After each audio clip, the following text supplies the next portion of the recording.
Will probably show up.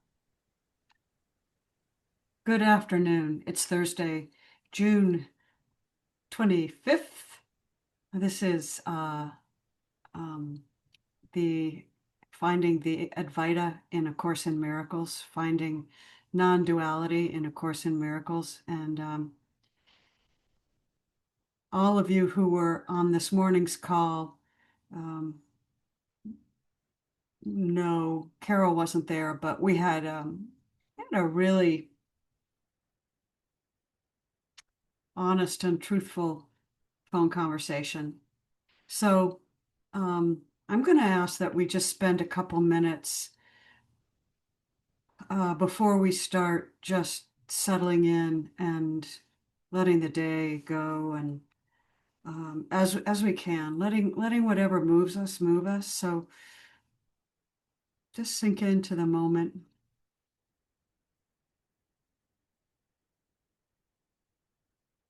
and enjoy the silence.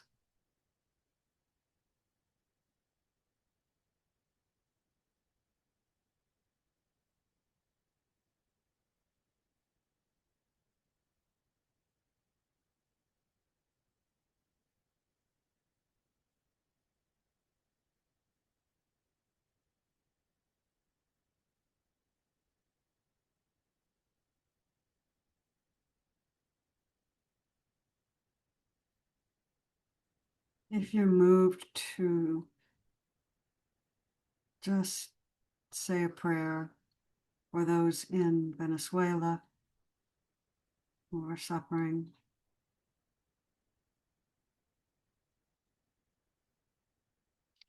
It is such a blessing to know that when we extend love and healing to those in other countries and in distant places, that we are extending love to everyone because minds are joined.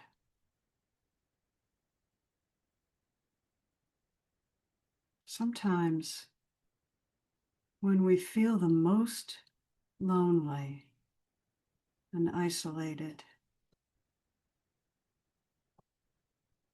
it can be really helpful to send healing to others.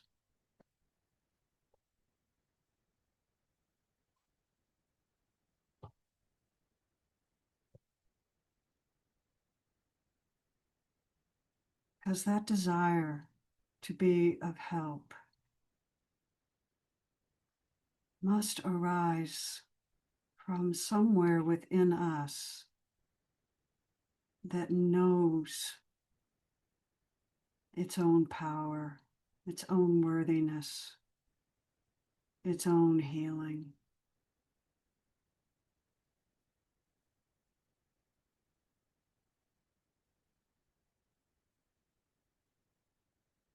And as we lift it out of the core of our being and share it, extend it outward,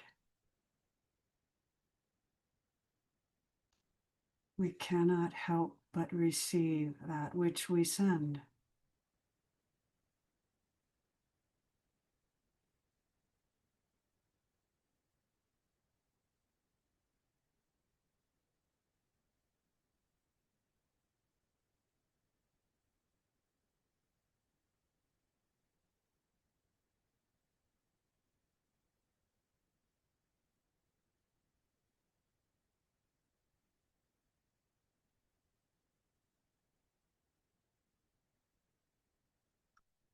So we join at this table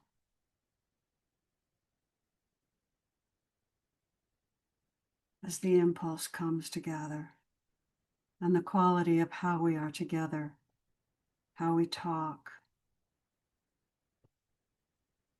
how we share, how we listen. This is our gift to the world.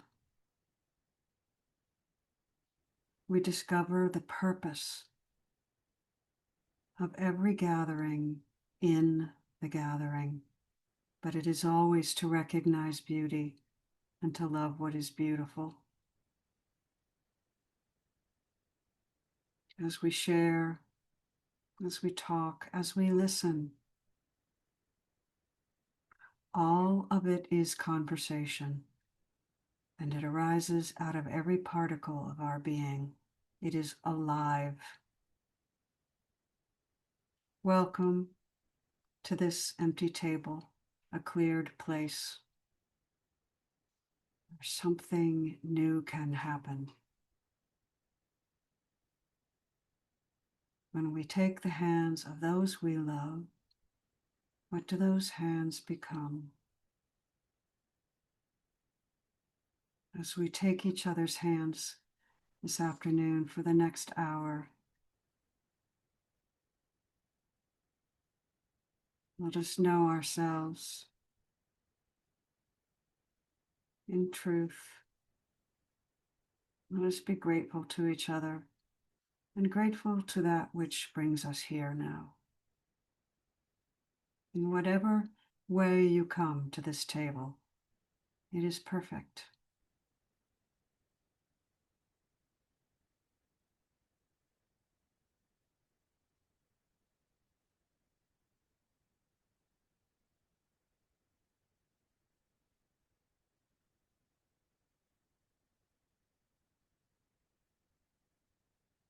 Last week, we began with section 7, sickness as false witness. But what a convincing witness it seems to be. We read in the first paragraph on page 317 of the Purple Book.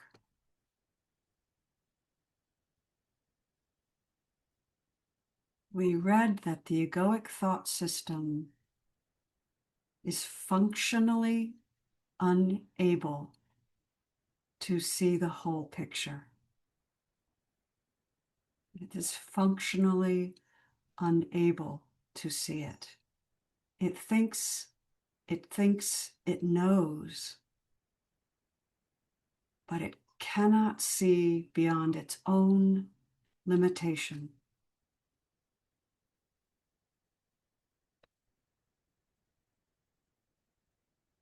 And yet it does have a desire to know the truth. It is like a child that doesn't want to be told no, but doesn't really know what yes is either. The desire is from source, and its function, this desire, its function is to motivate us to look beyond the ego and the body.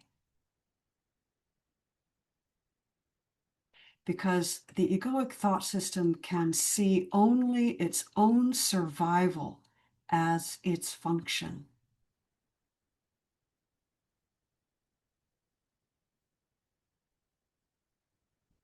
And so as we read in paragraph 2, we are going to read that our function is actually part of being. It's part of our being, and that they arise from source. This function arises from source. It's an attribute of source, this function, and it's offered to source creation through it. And this paragraph is going to tell us that the relationship between function and being comes from source to its creation as part of the wholeness of being. So we're looking at being and we're looking at a function of being, which seem like two separate things, but they're actually just one thing. It's the same thing. Function and being are the same. But this paragraph reminds us that this relationship is not reciprocal. The whole defines the part and gives it its function, but the part does not define the whole. And this is why we can feel so cut off in the dream because we literally cannot see our wholeness. And our function is to seek it. It's to become it, right? So if Chuck is willing to read paragraph 2, we can start there. Are you up for reading paragraph 2, Chuck? On page 317? I am. Okay, take it away. 2 and 3. 2 and 3. Yes, sir. The reason why definitions by function are inferior is merely because they may well be inaccurate. Functions are part of being since they arise from it, but the relationship is not reciprocal. The whole does define the part, but the part does not define the whole. This is as true of knowledge as it is of perception. 3, the reason why to know is part to know entirely is merely because the fundamental difference between knowledge and perception. In perception, the whole is built up of parts which can separate and reassemble in different constellations. Knowledge never changes, so its constellation is permanent. The only areas in which part-whole relationships have any meaning are those in which change is possible. There is no difference between the whole and the part where change is impossible. Thank you. Does anybody have anything to say about that? Any thoughts about it? What this is actually saying in my reading is just pointing directly to the I am, or maybe indirectly to the I am. Right. The reason why to know in part is to know entirely, and it underlines know, which is your first clue that this is talking about knowing, being knowing, is because the fundamental difference between knowledge and perception. So this brings us back to the difference between perception and knowledge. Knowledge is knowing. Perception is, as it says, looking at all the separate parts and then trying to make a pattern out of them, trying to bring them into one meaning. But perception is never whole, so it's always changing. The constellation is always different, as it says, so it's constantly shifting. That's why we can say this world is a dream, because the only place that knowing never changes is when we are in the I am presence, right? Or when we're looking at this apparent dream world through the knowing of the I am. When we sit in the seat of the I am and we watch the world shift and change, we are the sun of the solar system. We are watching all the planets move around us, but we are that one central point, the axis point of the I am that never changes.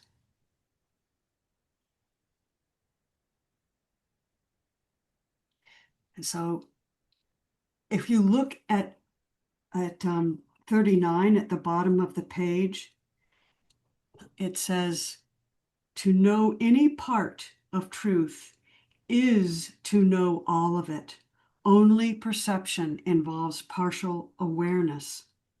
Knowledge transcends all of the laws which govern perception, and partial knowledge is impossible. Most of us have never experienced the fullness of knowing except for an instant.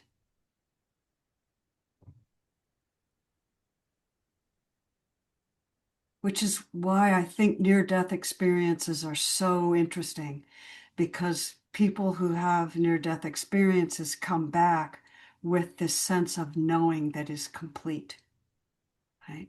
But we don't normally have that experience in this world, which for me is why this world is so frustrating, because this teaching tells us that it's possible. And sometimes we just look for that. We want that. We want to have that experience. But that's what grace is. You know, the egoic thought system does not create that knowing. It comes through source, right? We just have to be open to it.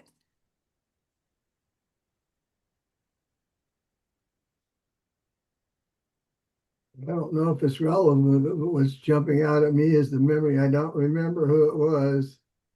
The lady that we listened to that came back right from the death. I think the gal that got killed in Afghanistan, the military woman.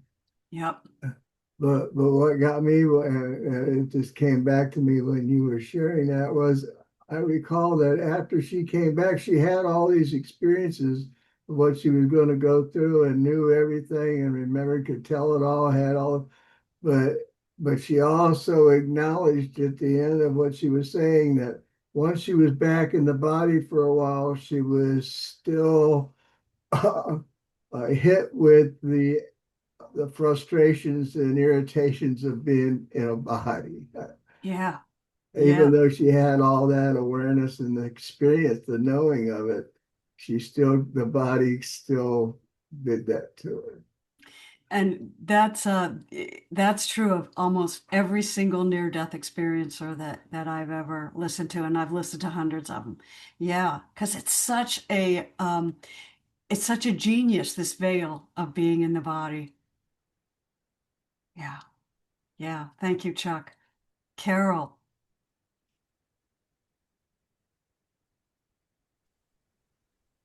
Hello, everybody. Um,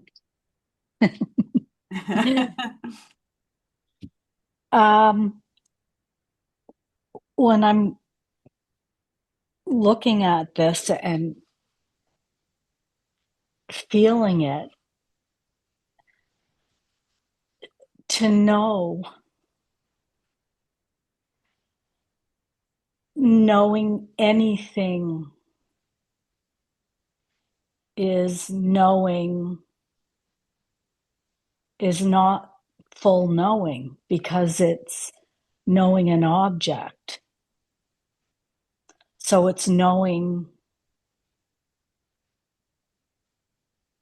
it's fragmenting Mm-hmm. as opposed to just empty knowingness. Yeah, see, I think Just, a course would say that's not knowing. It would call that perception, Carol. yeah, objective knowing, right? Yeah, that's perception. Yeah, right. Yeah. And so that's why it's a completely different, it's not even the same, it's the same word, but it's not even close to what we take it for, No, take that's it right. as. That's right. And because it's not knowing any, it's not knowing of, it's just knowing, but not knowing of anything. And that's why the completeness of it is just, it does remind me of timeless empty sleep, And yeah, yeah. I mean, like the and nothingness. yeah, and that's why the non-dual tradition takes us through the bodily senses, and it asks us to recognize that we're not the senses because those come and go. Lonnie, we're on page 317, and we just finished paragraph 3. So we go through the senses, right, Carol? We're not the Yeah. senses. The senses change, they come and go. I'm not my thoughts. My thoughts change, my thoughts come and go. Yeah. you know? Hmm. Everything about the body and this world is constantly changing. So the only thing I can know when I come right down to it and I scrape off the surface of everything is that I exist. I don't know what I am. I don't know what anything is for, as the Course says. Yeah. I only know that I am, and I know that with certainty. Try sitting and not knowing that you exist. Go at it from the other way. Like sit for Yeah. just a second and try to imagine I don't exist. Yeah. Right? Yeah. We can't do that. We're here. That we may not know anything else, but we know that we're here. And Yeah. that is so powerful and unchanging. It's the same certainty. Yeah. Yeah. It's just so, yeah, I don't know what I'm trying to say, but it's so completely beyond what the experience of being a human being is.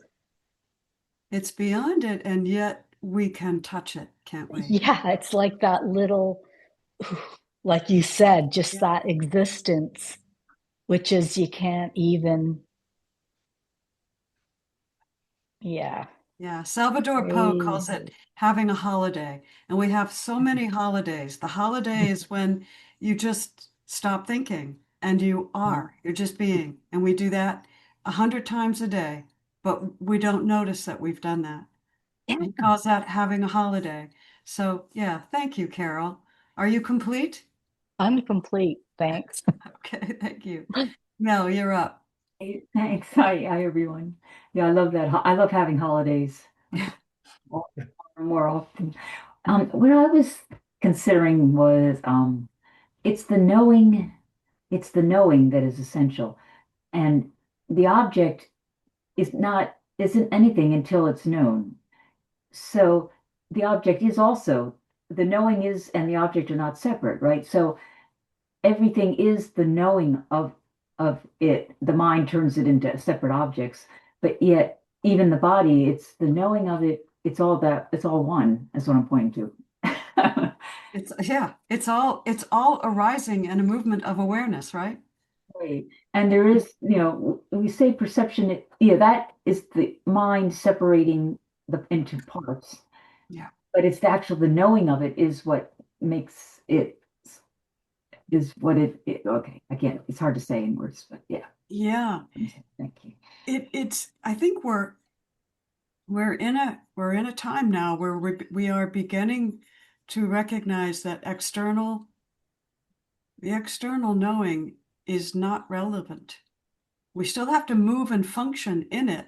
We can't walk out into a busy street and not get hit by a car, but we also recognize that the external really is arising internally, which is, really walking and chewing gum at the same time. So thank you for that. Um, Mel, do you want to take us through paragraph 4 and 5? Sure. Thank you. Body exists in a world which seems to contain two voices, which are fighting for its possession. In this perceived constellation, the body is regarded as capable of shifting its control from one to the other, making the concept of both health and sickness possible. The ego makes a fundamental confusion between means and ends, as it always does. Regarding the body as an end, it has no real use for it at all, because it is not an end. You must have noticed an outstanding characteristic of every end that the ego has accepted as its own. When you have achieved it, it has not satisfied you. This is why the ego is forced to shift from one end to another without ceasing, so that you will continue to hope it can offer you something. It has been particularly difficult to overcome the ego's belief in the body as an end, because this is synonymous with attack as an end. The ego has a real investment in sickness.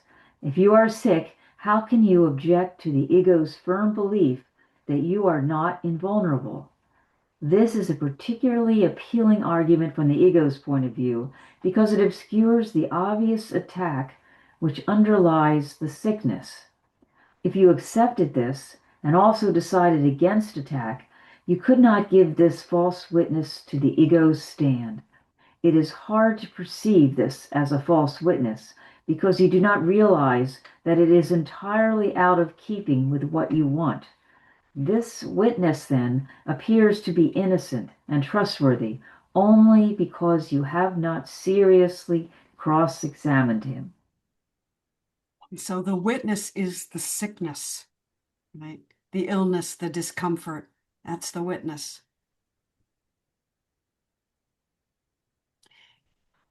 This reminds me a lot of what Kyle Cease said in the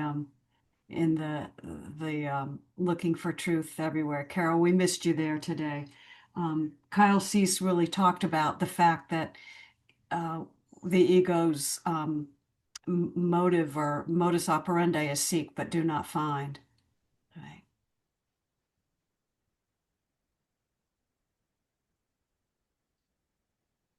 Does anybody have any thoughts about the convincingness of the body's illness? I mean, what do you do when the body feels really uncomfortable and you know that you're not a body? How does that work in your own being? Because we know it intellectually, but in your experience.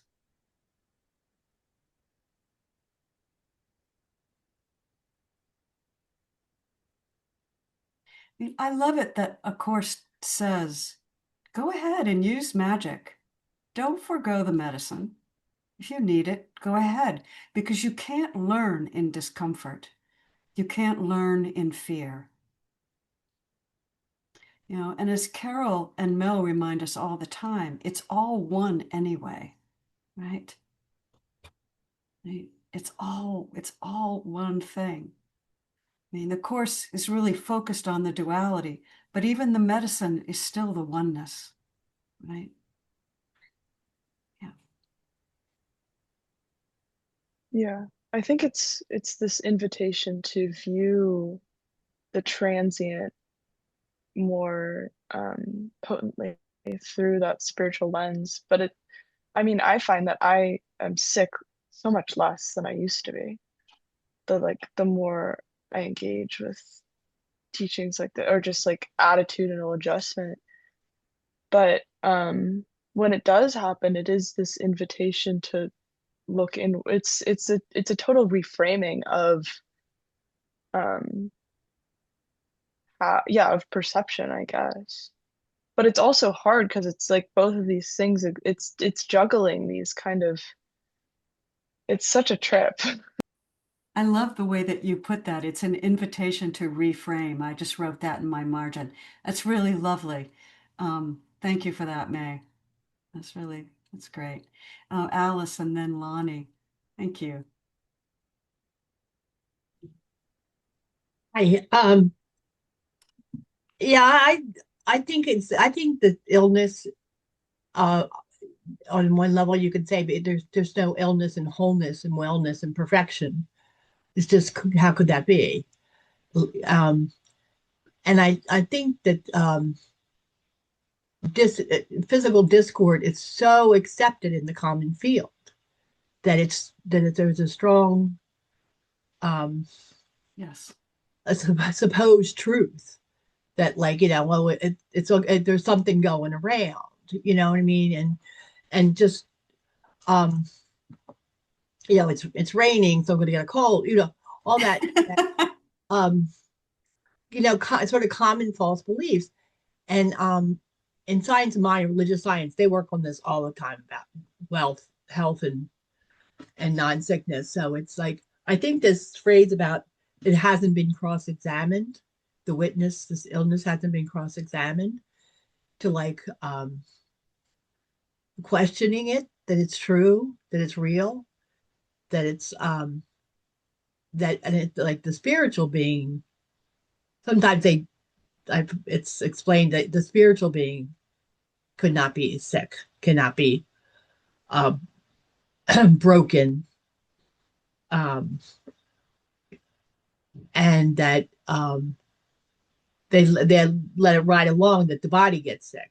It's a body function thing. So I just think that the questioning it, and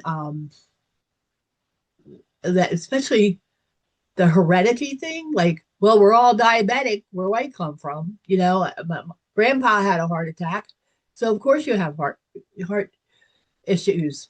And I mean, you can sit in a waiting room in the hospital and sort of let this rain down on you as people are talking, waiting. I think I've had that. Like, so the questioning of it, and this putting it, that is not for real. It cannot be true. If I'm in wholeness, we all are wholeness. Then what somewhere in here it says, health and sickness are opposites. Mhm. So Yeah. Thank you. Thank you, Alice. Yeah, and as May said, there's so much industry reliant on its persistence. That is just so true. The whole system is built. I mean, healthcare is probably the number one employer in so many communities, you know. So it's knowing the truth in the mind and just having the experience of the body. It's the body is just an experience. It's just a thought, right?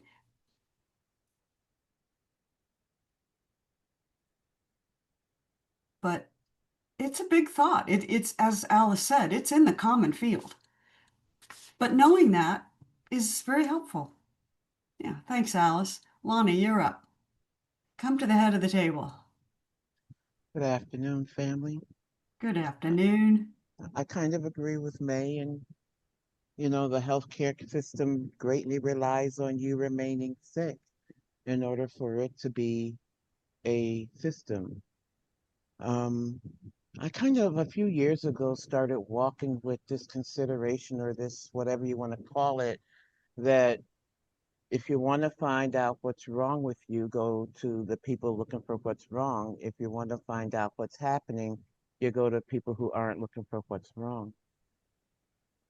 And it's a kind of an interesting thing, because if I go to a doctor and say something's wrong, they're going to definitely find something wrong and some pills to give me for it. I tend not to claim illness. I'm not, I grew up in a family of medical people, doctors, nurses, aides, all of that crap. And so everything was centered around, if there's, an ache, oh, something must be wrong, and it used to drive me crazy. Um, but I hear the strong ring of that claiming of illness in the witnessing often. My diabetes, my arthritis, my depression. And it's almost like preparing, I hear it as preparing a nest for it. Um, Currently in this being, when there is a sense of something different in this country, or in humanity, I don't know, but I know in this country, when something is experienced as different, we often jump right to, well, what's wrong? And into a place of fear. When I experience something different, I get really curious. Mm-hmm. And I really try to tune into it instead of pushing it away. I learned in dealing with because of how my joints are, I learned to not push away when something dislocates, but to kind of allow the relaxation around it. Mm-hmm. But to be curious about what's going on opens in a whole nother place.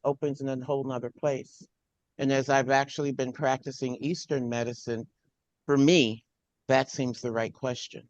Mm-hmm. Yeah, yeah. But we even said my joints. Yeah, It's I so just said it. powerful, Yeah, isn't it? yeah, It's right yeah, there. It's so powerful. yeah. I grew up, or didn't grow. I have doctors in my family too, and it's really amazing the amount of power that we give to medical professionals and the amount of power that they are willing to absorb and think they have a right to.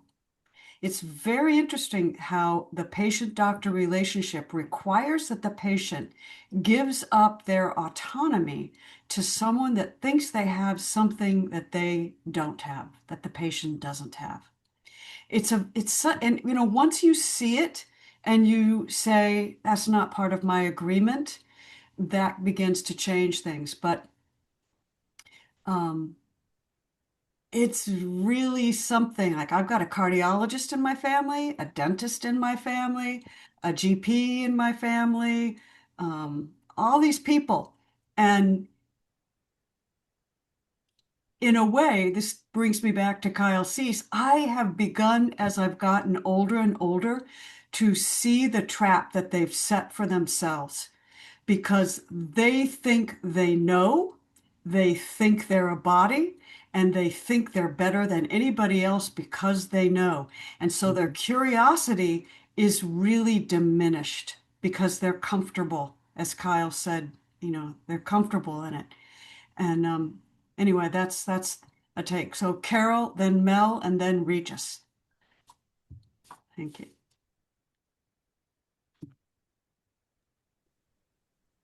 Yeah, I've been studying this course, the Blue Book, probably for about 16 or 17 years with a group of cancer patients, because that's what I do. That's my happy, that's my non-paying job, if you want to call it that way, at a cancer center. And it just happened to it's a group that just came together that wanted to delve into understanding and investigating what was real and how real the body was and how real sickness is and what's it all about. And it's such an incredible experience, and I've learned so much not being a cancer patient. And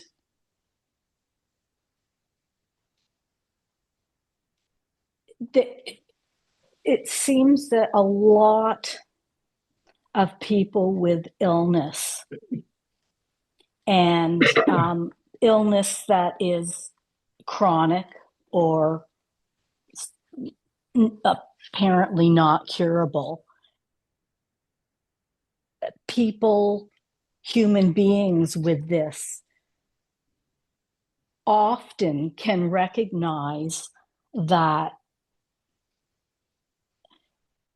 the illness completely changes the package of experiences that are being experienced. Everything that's been known and experienced in the past and understood and examined, it all goes around again through the lens of illness. Mm-hmm. And how it's like radically different. And some that have become really dear friends and my family are seeing it as an opportunity for more different experiences that can uncover deeper truths and deeper seeing mm-hmm. of what really is and what isn't.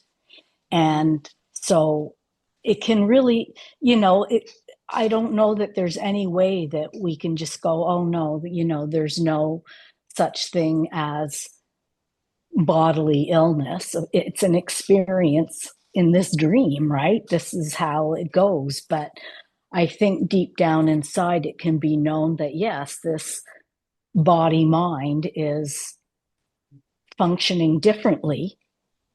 It's not the identity, right? It's not the It's not identity. the No, identity. absolutely I not. am But not my it's sickness, right? But the minute that it's termed illness, suddenly we have to do something about it, as opposed to perhaps a body changing, as opposed to just a natural movement through whatever this body is supposed to go through.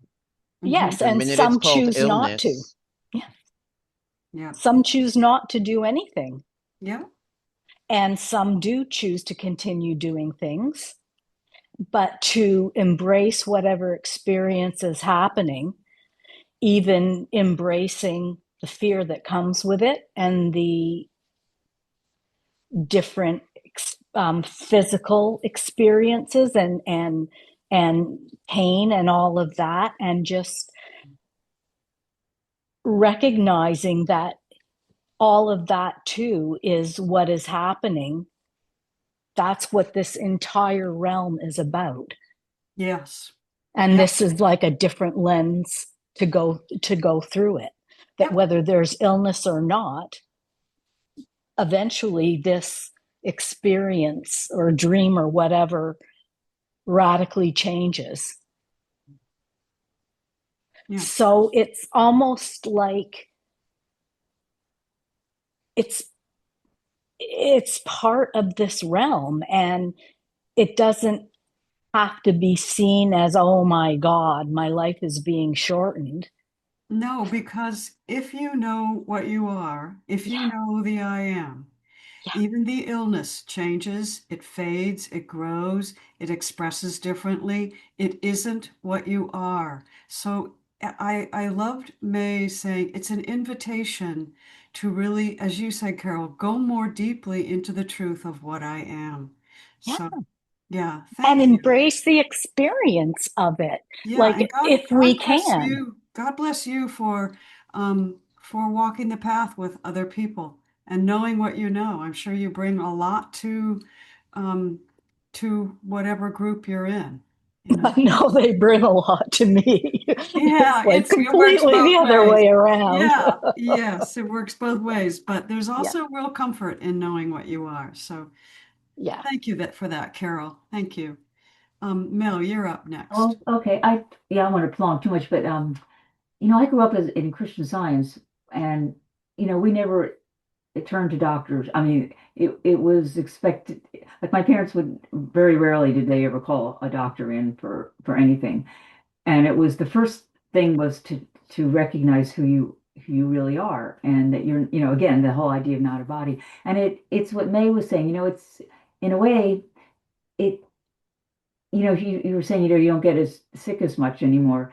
Somehow, when you shift the focus into truth, into what you truly are, the body seems to align with that.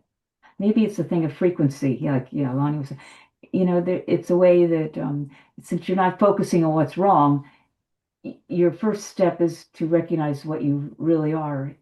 The body responds. So, I mean, I've seen some incredible chronic diseases and whatever. It's all is possible. Anything is possible. Yeah. Yeah. Thank you. There was a great article in the New York Times. I don't mean to prolong this conversation about illness, but and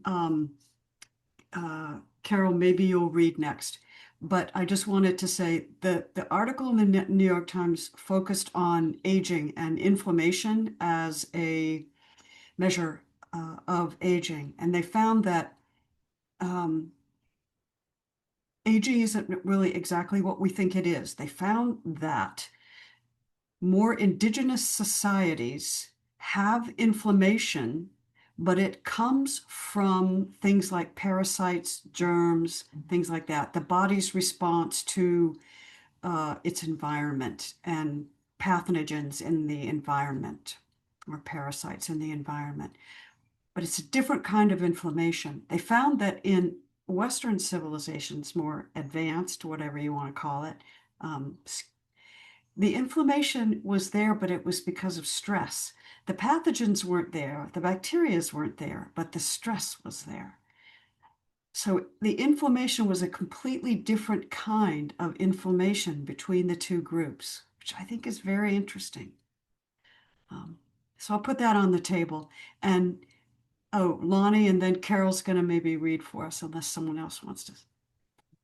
I just wanted to say too that, the body kind of talks to you. It tells you where to look, it tells you what to look at, and whatever I was about to say just got wiped away. Carol, I guess you're going to read. Well, Lonnie, the course says the body is meant for communication. That's the purpose of the body. So when we're open and we use the body as the receiver, then we're good to go. That's good. I know what I was going to share. I was going to do a little testimony because I grew up in a body that had what they called severe asthma, hospitalized, out of school, all that kind of stuff. Once I became an adult and once I got into working the way I work now, I was kind of invited in because I would have asthma attacks, sometimes 3 or 4 a day. And I was invited to stop believing I couldn't breathe. And I didn't know what the hell that meant until the next asthma attack. And I heard myself say, I can't breathe. And I was like, oh, wow. It took some practice. I bet. But the practice of when it would hit to not go into, oh, I can't breathe, but I can breathe as best I can in this way. I haven't had an asthma attack in almost 10 years. Wow. Thank you And for when that. they show up, there's just the reminder. It's just different, but Yeah. I can breathe. Yeah. Yeah. Beautiful. I think that's applicable to like a lot of, and it's not to like deny anyone's experience of Right. like severe illness or just like I used to have asthma too. And it's more just like this almost way that we can like continually reframe how we're perceiving these invitations for otherment. Like there it's an othering of experience. And also it's like the definition in the book of like sickness, like it I think it's more than just physical ailment. It's kind of It's just, helping the body not go into constriction. yeah, it's spaciousness versus density. And Mm. density like has a gradated scale, so does spaciousness. Mhm. It's this really like interesting like fibernetic network that continually just like as you focus on it more, it's just it reveals itself to you in these really interesting ways. Yeah, we should keep reading. Yeah, we should. I mean, you're making me want to keep going because sickness is not what we think it is. Let's see if we can get there. We only have 12 minutes, but we're going to start with paragraph 5, Carol. Okay. It has been particularly difficult to overcome the ego's belief. Did we already read this, folks? Okay, we already read it. I'm sorry, Carol. I apologize. So could you read 6 and 7? I'm Yep. sorry. I get lost in the Okay. conversation. If you did, you would not consider sickness such a strong witness on behalf of the ego's views. A more honest statement would be as follows. Those who want the ego are predisposed to defend it. Therefore, their choice of witnesses should be suspect from the beginning. The ego does not call upon witnesses who might disagree with its case, nor does the Holy Spirit. We have said before that judgment is the function of the Holy Spirit, and one which he is perfectly equipped to fulfill. The ego, as a judge, gives anything but an impartial judgment. When the ego calls on a witness, it has already made it an ally. It is still true that the body has no function of itself. This is because it is not an end. The ego, however, establishes it as an end because, as such, it will lose its true function. This is the purpose of everything the ego does. Its sole aim is to lose sight of the functions of everything. A sick body does not make any sense. It could not make any sense, since sickness is not what it is for. Sickness is meaningful only if the two basic premises on which the ego's interpretation of the body rests are true.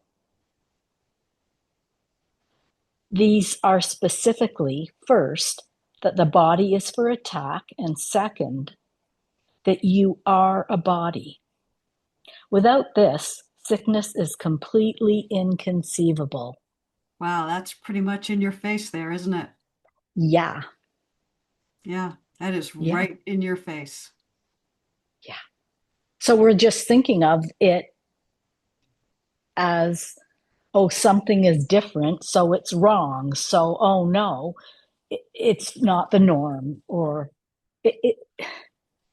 yeah.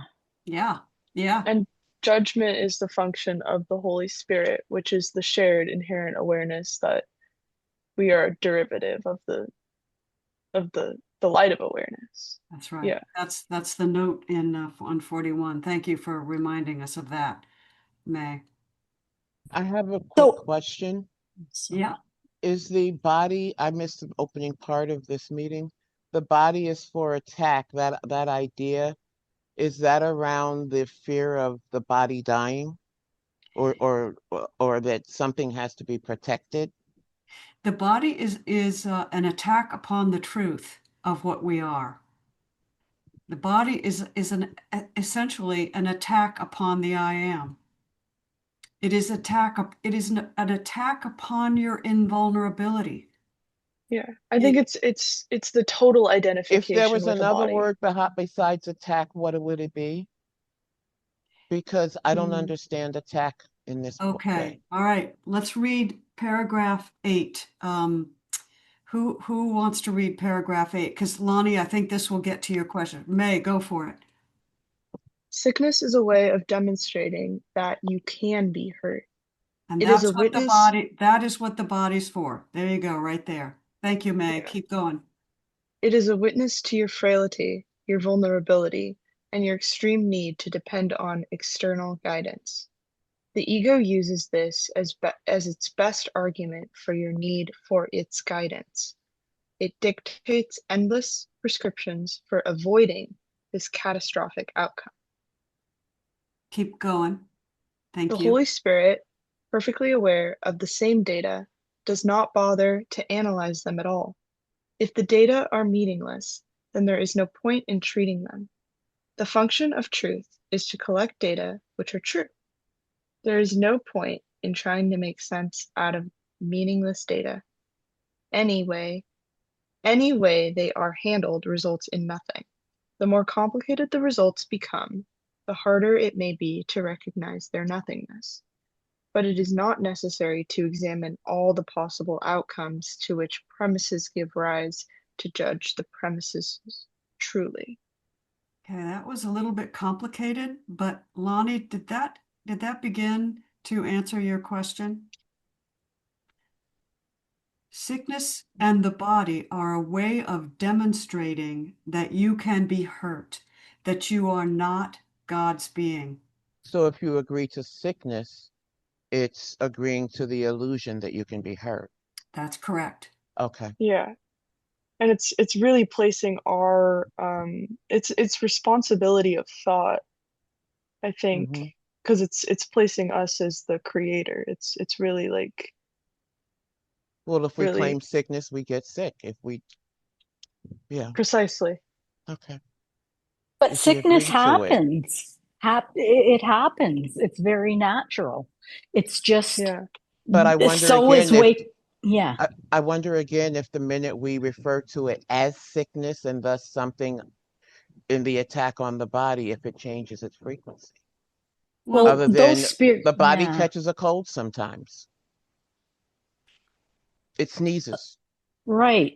I think that it's, or maybe it's just here, but it's important to know and recognize that these teachings with their apparent teachers, almost all of them have died from illness. Yeah, I want to draw our attention to something. That is true, but I want to draw our attention to this sentence 3 in paragraph 9.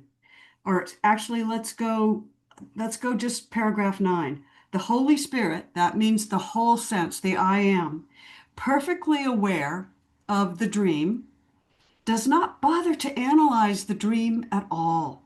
If the data are meaningless, if the dream, the condition, the body is meaningless, there's no point in treating it like it is, trying to figure it out, right? The function of truth is to collect data that's true, to know what's true. There's no point in trying to make sense out of meaningless data. Why am I sick? I'm sick because I did this. I'm sick because I believe in sickness. I'm sick because I believe. No, just let it go. Yeah. Any way that they are handled results in nothing, right? It's really in your face here. Mel, and then we'll see what the time is. Well, I just was, when you look at animals, for example, they don't have the ego playing out, and they just recover. In fact, they just handle it, anything that seems to arise so much better than we do. And they don't have, unless we get involved with, we're the ones we take, concern. We bring the concern and the worry, and we take them to the vet, and and it's the fear, I think, is what underlies so much of our sickness. It's so true. So Yeah. true. And we have this expanding technology and input where we are able to navigate these things more intelligently or systematically. And I think that will continually expand. Like, we will probably stop doing a lot of the same things that we've been doing, or continually just add upon them. But yeah, and I think there is this element of coming into something, into an experience, like at a soul level, where we're meant to experience something and we maybe don't exactly know why, but a lot of the times souls do just choose to have a certain, like, go through something, or like have some kind of like perspective or experience. Yeah, it's There's derivative nothing data. there's nothing accidental or chaotic. It may look that way, but it's all there's nothing that is accidental so yeah. And Like when like when we see people who exist in a body that is all twisted and turned or somehow doesn't have all of the pieces, you know, and people say that it's somehow handicapped or whatever.